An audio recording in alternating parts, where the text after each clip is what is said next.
अनुराग जी, आज ईडी भूपेंद्र सिंह हुड्डा से पूछताछ कर रही है दिल्ली आवास पर, क्या करें? देखिए, मुझे लगता है कि भारतीय जनता पार्टी को इंडिया गठबंधन के खिलाफ अपनी हार स्पष्ट नजर आने लगी है, इसलिए इस तरीके की कार्रवाई हो रही है, इसलिए एजेंसियों का दुरुपयोग किया जा रहा है। हरियाणा के अंदर भी भारतीय जनता पार्टी को साफ पता है कि अगर आम आदमी पार्टी और कांग्रेस मिलकर चुनाव लड़ेंगे तो कहीं नहीं ठहरती है भारतीय जनता पार्टी, इसलिए, और दिल्ली में भी यही स्थिति है, इसलिए दिल्ली में अरविंद केजरीवाल जी को बार बार नोटिस दिए जा रहे हैं ताकि वो लोकसभा चुनाव का प्रचार नहीं कर सकें। यहां भूपेंद्र हुड्डा जी के खिलाफ कार्रवाई शुरू हो गई है।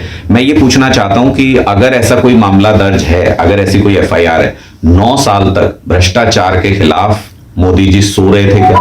9 साल तक भारतीय जनता पार्टी की सरकार क्या कर रही थी? ईडी क्या कर रही थी? अभी तक ये पूछताछ क्यों नहीं हुई? इस पे कार्रवाई कंप्लीट हो गई अभी तक? तो अगर भ्रष्टाचार किया है तो सजा हो जानी चाहिए थी, अगर नहीं किया है तो छोड़ देना चाहिए था। ये 9 साल तक किसी फाइल को होल्ड करके रखना और जब इंडिया गठबंधन की बातचीत चल रही है उसी वक्त पे ये सारी कार्रवाई करना, ये दिखाता है कि भारतीय जनता पार्टी डर गई है। भारतीय जनता पार्टी को स्पष्ट नजर आ गया है कि इंडिया गठबंधन जहां जहां बन रहा है वहां वहां भारतीय जनता पार्टी बुरी तरह हार रही है। तो ईडी तो स्वायत्त संस्था है, फिर आप आरोप कैसे लगा रहे हैं? देखिए, अगर यही लाइन आपने कि ईडी एक स्वायत्त संस्था है, अगर यही कपिल शर्मा ने अपने शो में कही होती तो लोग हंस रहे होते इसके ऊपर, ये बहुत बड़ा जोक हो जाता।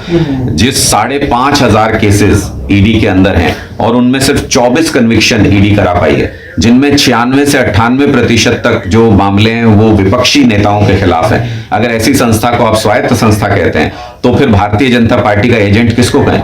मुझे तो लगता है कि चुनाव के वक्त भारतीय जनता पार्टी के एजेंट के रूप में ईडी काम कर रही है। भारतीय जनता पार्टी के दफ्तर में इनके नोटिस बन के आते हैं और उनको अपने लेटर हेड पे डाल के ईडी आगे बढ़ा देती है। वरना तो अरविंद केजरीवाल जी 3 नोटिस के जवाब में ये पूछ चुके हैं कि भाई ये तो बताओ कम से कम कि दिल्ली के मुख्यमंत्री अरविंद केजरीवाल को बुला रहे हो या राष्ट्रीय संयोजक अरविंद केजरीवाल को बुला रहे हो, गवाह के तौर पर बुला रहे हैं या आरोपी के तौर पर बुला रहे हैं? आज तक ईडी इसका जवाब नहीं दे पाई क्योंकि उनके पास है नहीं। भारतीय जनता पार्टी से एक कच्ची कहानी लिख के आई थी, उन्होंने अपने लेटर हेड पे रख के आगे सरकार दी।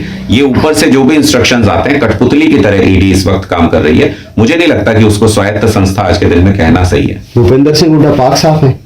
हमने ऐसा कुछ नहीं कहा, हमने तो सिर्फ ये कहा कि ये टाइमिंग जो इस वक्त एजेंसी की कार्रवाई की है वो टाइमिंग सवाल खड़ा करती है कि आज ही क्यों? 9 साल से कहां सो रही थी एजेंसी? 9 साल से मोदी जी भ्रष्टाचार के खिलाफ, जो ये कहते हैं कि भ्रष्टाचार के तो खिलाफ काम करता हूं मैं, और जब उन्होंने कहा, पूर्व राज्यपाल ने बताया सत्यपाल जी ने कि कोई खास परहेज नहीं है मोदी जी को भ्रष्टाचार से, तो साफ नजर आ रहा है कि कोई खास परहेज नहीं है। 9 साल तक आपने उसके ऊपर कार्रवाई नहीं की।